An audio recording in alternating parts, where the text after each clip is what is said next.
Fala pessoal, tudo bem? O meu nome é Herbert, bem-vindos a mais um Resenha de Minuto. E hoje vamos conversar um pouquinho sobre o filme chamado Suk Suk.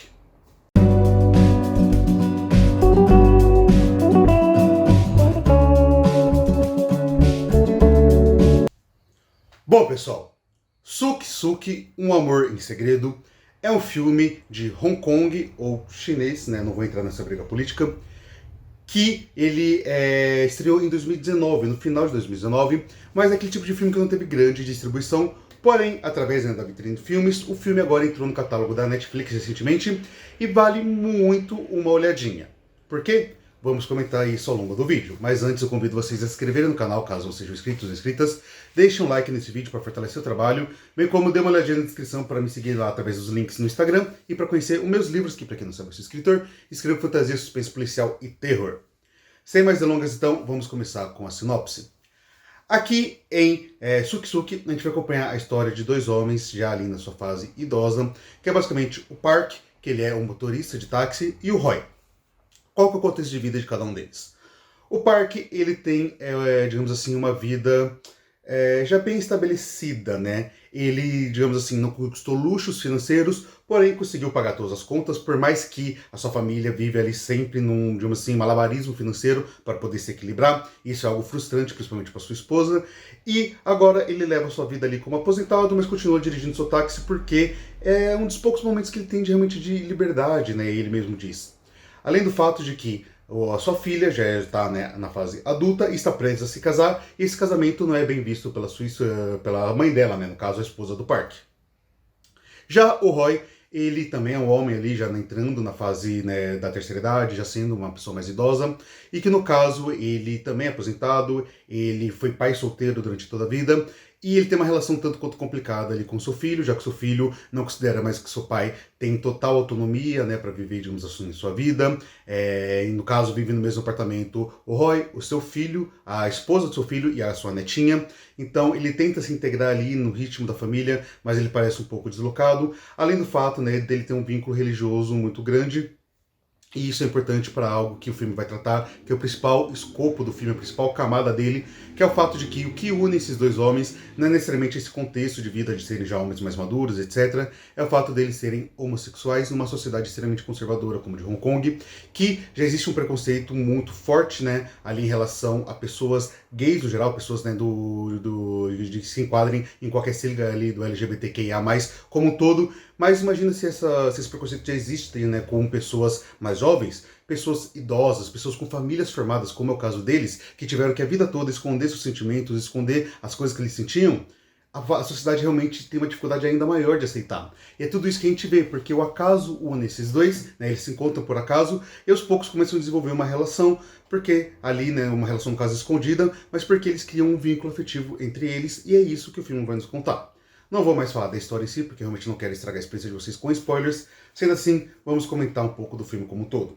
Como vocês podem ver, eu falei, né, que é um filme bem interessante exatamente por esse argumento dele principal, né? O argumento principal que seria o caso de tratar sobre uma relação homossexual já numa fase, né, que não costuma ser tão vista, que é uma fase ali, a fase adulta, não só a fase adulta, né, porque essa fase adulta pode ser um jovem adulto com 20 e poucos anos, mas uma fase já próxima ali de você ficar idoso, dois aposentados, etc.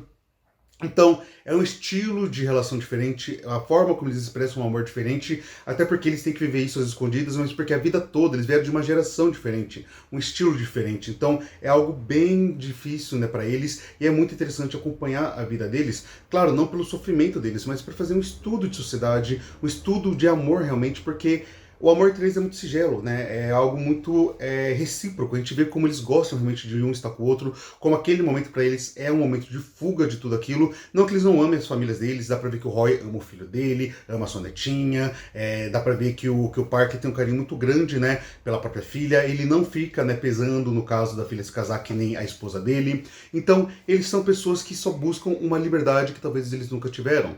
E o filme, ele é muito hábil, né, tanto para trabalhar essa questão, né, através da sua direção, trabalhar essa questão da narrativa, porque ele é um filme que consegue demonstrar toda a questão da comunidade, né, LGBT mais ali dentro de Hong Kong, não de forma só estereotipada. Tem o cunho sexual necessariamente? Sim, dá pra ver que eles, por exemplo, frequentam ali saunas que são propriamente, né, voltados para esse público, onde eles vão ali ter relações sexuais escondidas, mas também mostram pessoas, por exemplo, em comunidades discutindo, né, por exemplo, uma questão de um asilo homossexual, para questões de pessoas homossexuais que não têm com quem ficar na fase mais já na terceira idade, que muitas vezes podem passar por dificuldades financeiras, dificuldades de saúde. Então, ter um asilo propriamente para as pessoas homossexuais é importante porque elas não se sentem acolhidas em outros locais, pelo menos dali, dentro da realidade que o filme está mostrando. Tem muitas outras questões que o filme vai ali abordando de forma sutil, de forma muito calma, muito devagar, que dá todo um ritmo bem contemplativo para a obra. Verdade seja dita, esse ritmo contemplativo às vezes pesa um pouco, já que ao longo de 1h30 o filme parece que às vezes é repetitivo e poderia ser um pouco mais enxugado. Como eu falei, né, vários momentos o filme fica tocando na questão religiosa do Roy, que é claro que é um fator importante para ele, porque ele é religioso, ele passou a vida toda acreditando em certos dogmas e de repente veio isso confrontado porque ele mesmo, né, tem desejos, etc. Mas o filme poderia ter ficado um pouquinho mais enxuto. Não que devesse ser acelerado, porque realmente eu acho que tem que ser uma história contada de forma mais lenta. Mas algumas coisinhas ou outras poderiam ser retiradas, uma coisinha ou outra poderia ser mais enxugada. Mas tudo bem, o filme não é ruim por causa disso. Ele é só um pouquinho inchado em certos momentos. A direção conduz tudo isso muito bem, como eu já disse anteriormente. Tem cenas que elas conseguem passar muita coisa através de... não de pouco, mas através de movimentos, né, muito singelos, muito sutis, como é o caso do primeiro encontro que eles têm, que após esse primeiro encontro, a câmera está mostrando o Park dirigindo de volta para casa, a luz, né, de fora está de dia, ou seja, muito claro, e ele está com um sorriso no rosto, e a música que toca ao fundo, que é uma música ali de piano, é uma música bem relaxante. Porém, de repente, né, quando a música toca, a música tem uma virada, a música vai para algo um pouco mais dramático, um pouco mais devagar. Tem um corte, a gente não já vê mais a parte de frente do rosto do Park, a gente vê agora ele por um ângulo de trás, lá fora que estava de dia, agora está de noite, ou seja, mais escuro, então dá aquela impressão de que ao chegar perto de casa, o seu mundo, a sua liberdade vai se esvaindo, e ainda assim tem um certo momento que tem um toque de piano que faz com que a câmera fique mais focada ainda nele, desfocando o fundo, que seria exatamente o apartamento onde ele vive. Então, como a gente consegue perceber, em movimentos sutis, em questão de 10 segundos, a direção consegue passar muita coisa. Esse é um filme que muitas vezes parece não estar falando sobre muito, mas através desses movimentos singelos, ele está sim passando mensagens, passando sentimentos, enfim. É aquele tipo de filme que, como eu falei, nem todo mundo vai assistir, pode ser que passe batido por muitas pessoas, mas muitas vezes as pessoas reclamam que Netflix não põe nada de bom, Netflix não sei o que, só investe em originais. Várias coisas vêm entrando no catálogo da Netflix que muitas vezes não é tanto alarde, porque não compensa fazer um marketing tão grande, porque é aquele tipo de filme mais para nicho. Mas que se der uma pesquisadinha, tem bastante coisa legal entrando na plataforma, e Suk Suk é uma dessas, um romance LGBT que consegue tratar, né, sobre dois homens, mas não dois homens, né, jovens, como é de praxe, mas dois homens já na sua fase adulta, o que por si só é um conceito interessante e é algo que existe na sociedade e que muitas vezes não se fala. Então, já aproveita e dê uma conferidinha lá no Suk Suk, O Amor em Segredo, que está disponível na Netflix, pelo menos a data de gravação desse vídeo.